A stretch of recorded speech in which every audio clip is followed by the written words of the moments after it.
Hello and welcome to another episode of Johnsequitur. I have with me again Shagg McGee. Hey, what's going on, everybody? You contacted me about doing a podcast about depression, right? Correct. Okay. What exactly about depression do you want to talk about? Um, well, depression and suicide, actually, I feel like it's a topic that's not really discussed enough in today's society. I feel like there's a taboo about depression and suicide that needs to be broken and talked more about. Um, there's a lot of people in this country and, in fact, the world that suffer from depression and eventually commit suicide, and I feel like talking about and increasing the awareness of that can help curb some of those numbers. Yeah, did you happen to look up any medications that may cause depression? I did actually, and there are quite a few medications that I did find, but most notable one is Chantix. It was a medication to help smokers break the addiction of nicotine, and it was famous for their warning of may cause suicidal thoughts. Um, Now it seems to me that if you're going to give somebody chemicals to alter their functions of their brain, that's only going to further increase the problems. The chemicals in our brain are responsible for a lot of things, and to alter them with chemicals seems to me that that could only cause further problems as well as lead to suicidal thoughts and even more depression. So, do you know like maybe some of the leading causes of depression? I mean, besides Uh, prescription drugs. well, there's all sorts of reasons for depression. It could be genetic. It could be just in. It could be genetic. It could be any sorts of reasons. But there are also sorts of triggers too. It could be from PTSD. It could be any number of things. But I did jot down some facts about it. About 300 million people in the world have depression, and according to the World Health Organization, it is the number one psychological disorder in the Western world. Um, to me, that's a large number, and again, as I said previously, I feel like talking about that and discussing it more openly could break the taboo and help get people the treatment they need. I do think that in the general public, depression is looked at as something that, in some cases, is overblown. I know that that's not true, but I know that that's what the general public looks at it as, and I think maybe your idea of talking about it, bringing it out, discussing it, and from a personal standpoint, not handing out medication that will cause it when it didn't exist before would be a big step to reducing that number. Yeah, absolutely. As we've seen in years past, Robin Williams, he hung himself through depression. Owen Wilson, he's another famous actor. He tried to commit suicide. So it's not just everyday people on the street. It's famous people. It's people from all walks of life that suffer from depression. Um, and I feel like part of the taboo about talking about depression is, well, they're going to think I'm crazy and insane. And it's not so much that people are crazy or insane, it's an actual medical disorder due to a chemical imbalance. Well, what scientists believe is a chemical imbalance in people's brains. And again, that leads me to believe that the last thing you should be doing is handing out medications. If there's a chemical imbalance in your brain, why would you add more chemicals to the brain to further disrupt that?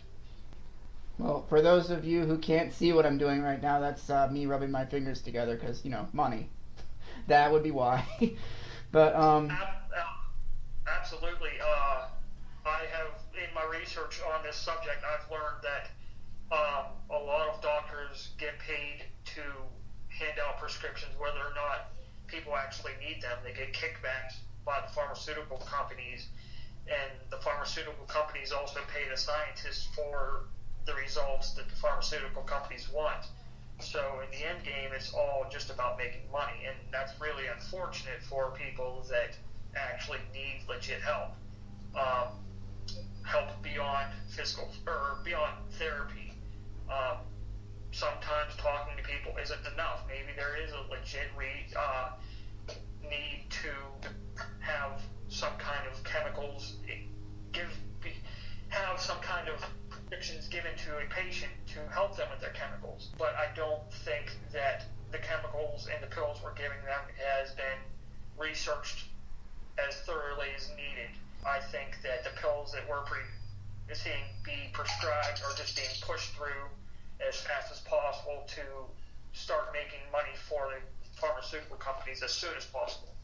Right. Personal story. I have pretty bad migraines, and they were giving me some medication that was working. Then they sent me to a neurologist who put me on something else called nortriptyline. And it's a doctor. I'm just going to listen to whatever they tell me. They're a neurologist. They specialize in the brain. So I took it, and I'm a real happy guy. Really, I am. And I didn't feel real great about myself for about 2-3 months after I started taking this medication, to the point where I was, like, feeling like shit, basically. Like, just not wanting to be alive. And so I'm like, well, wait a second, let's look this up. And sure enough, one of the side effects of this may cause depression or suicidal thoughts, I think is how they phrased it. So I contacted the doctor, and they put me back on my original medicine. The actual doctor, not the neurologist, was like, why'd they put you on that? So, yeah, first-hand experience, that stuff will fuck you up. Yeah, and again, like I said, I feel like these medicines are just being pushed through as fast as possible to make money for the pharmaceutical companies. I feel like there's more research that needs to be done. For instance, pills like Zoloft and Ritalin and all that you see on TV all the time, these lawyers talking about these medications are being recalled. But that leads me to the FDA. I feel they need to be held responsible for these medications that are being pushed through, rather than pushing them through when the pharmaceutical company says that they're okay. Do some actual third-party research that's not influenced by the pharmaceutical companies, and take the studies further, see what the actual side effects are, see what the long-term effects of these pills are, and possibly prevent people from having these suicidal thoughts or even depression. Again, I feel like that would be a major curb in the number of suicides and depression. Well, here's a question that probably doesn't really have an immediate answer, but I mean, with the FDA and pharmaceutical companies probably, like pretty intertwined, how do you undo that? Like, how do you get those two parties to just work independently? Because you know that the FDA is, it's that the pharmaceutical companies are in the back pocket of the FDA, right? I'm saying that in the right order, right? Yeah. Well, John, I don't believe there is an immediate answer. I feel like the only answer that I can come up with right now is for people to start holding the FDA responsible. Ultimately, you see the FDA approving these medications, and then years down the road, they're the same people recalling these medications because they're deemed to be unsafe. So it seems to me that at some point, the FDA needs to be ultimately held accountable for what they're approving and later recalling. If these medications are as safe as they are claimed to be, why are they being recalled years later? Either someone's not doing their job or someone's getting paid off in the process. And again, like I said before, for the people that actually need help, the people that could actually use these psychological drugs to help them, it's unfortunate because sometimes, maybe even more often than not, these drugs cause more harm than they do good. I would agree with that. There's something very strange about turning on the television and seeing a commercial with people running through like these happy fields with sunshine while somebody's talking over them about how you might think about killing yourself if you take this medicine while this music is playing and it's all wonderful, and it's just so bizarre. And I've talked to some people from like other countries who this isn't something that goes on in other countries. This isn't like other countries aren't pushing psychological medicine on people. Yeah, actually, there are a lot of countries overseas that prohibit pharmaceutical companies from advertising their medication for that very reason. They try to find more natural therapies, such as encourage people to go outside and walk and talk to therapists and actually be involved in their treatment rather than just take a pill and wait till the pill starts working.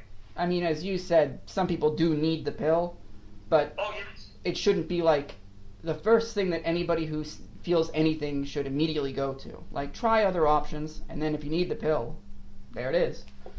Yeah, I feel like prescription medication has become our go-to answer nowadays. If you're sick, here's a pill, or if you have a headache, here's a pill, or if you're depressed or suicidal or anxiety or any number of other reasons, there's always a pill out there for that.